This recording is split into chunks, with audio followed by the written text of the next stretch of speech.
قادری گرسیل کو اکتوبر 2016 میں ترکی میں اپوزیشن کے سرکردہ اخبار جمہوریت سے منسلک 1 درجن سے زیادہ صحافیوں سمیت گرفتار کیا گیا تھا۔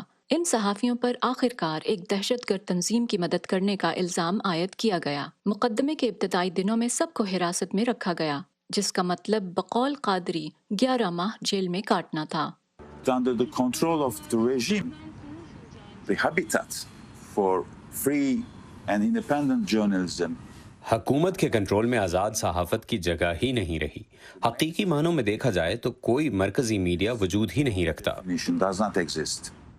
اپنے کریئر کے دوران قادری صدر ایردوان اور ان کی حکومت پر سخت تنقید کرتے رہے ہیں، جس کی بھاری قیمت انہیں 2015 میں اس وقت ادا کرنی پڑی جب وہ ایک موقر اخبار کے لیے لکھ رہے تھے۔ قادری گورسل کو ملیت سے ایک ٹویٹ کی وجہ سے نکالا گیا، جس میں انہوں نے ترکی میں داعش کی موجودگی کی سب سے زیادہ ذمہ داری طیب اردوان پر عائد کی تھی، جس کے بعد میں کہوں گا کہ آئندہ 2 سال تک قادری کو ٹارگٹ کرنے کی کارروائیاں مزید بڑھ گئیں۔ تاہم قادری نے ایردوان حکومت پر تنقید جاری رکھی، بالخصوص پریس کی آزادی کے خلاف کریک ڈاؤن پر۔ خود پر اور اخبار جمہوریت میں اپنے ساتھیوں کے خلاف عائد کیے جانے والے الزامات پر وہ بلا روک ٹوک بات کرتے ہیں۔ It is an obvious assault against journalism, in fact, because یہ صحافت پر ایک کھلا حملہ ہے۔ ایسا نہیں ہونا چاہیے تھا۔ یہ اخبار جمہوریت کے خلاف ایک بے بنیاد کیس کا نتیجہ ہے۔ صحافتی سرگرمیوں کو جرائم کی شکل میں پیش کیا گیا، ایک پورے اخبار کو مجرم گردانا گیا۔ اس مقدمے نے ایک طرح سے قادری کو حکومتی جبر کے خلاف بولنے کا موقع فراہم کیا۔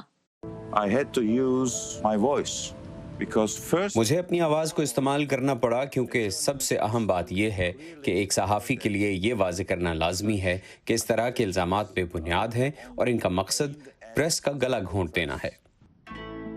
عدالت کا فیصلہ کوئی چونکا دینے والا نہیں تھا۔ قادری گرسیل کو 2.5 سال قید کی سزا سنائی گئی۔ حال ہی میں وہ آزاد ہوئے ہیں اور اس فیصلے کے خلاف اپیل کر رہے ہیں۔ The Cumhuriyet trial as a whole is an entirely bogus and outrageous trial where journalists for this مجموعی طور پر جمہوریت اخبار کے خلاف جو مقدمہ چلایا گیا وہ قطعی طور پر بوگس تھا، جس میں اس لبرل سیکولر اخبار کے صحافیوں کو دہشت گرد قرار دیا گیا اور قادری سمیت دیگر افراد کو دہشت گرد تنظیموں کی مدد کرنے کے جرم میں سزا دی گئی، جبکہ دہشت گرد تنظیموں سے منسلک ہونے کے مضحکہ خیز الزامات کا سرے سے کوئی ثبوت تھا ہی نہیں۔ دھمکیوں، گرفتاریوں، قید کی سزاؤں اور جرمانوں جیسے دباؤ کی وجہ سے ترکی میں صحافت ایک خطرناک پیشہ بن گیا ہے۔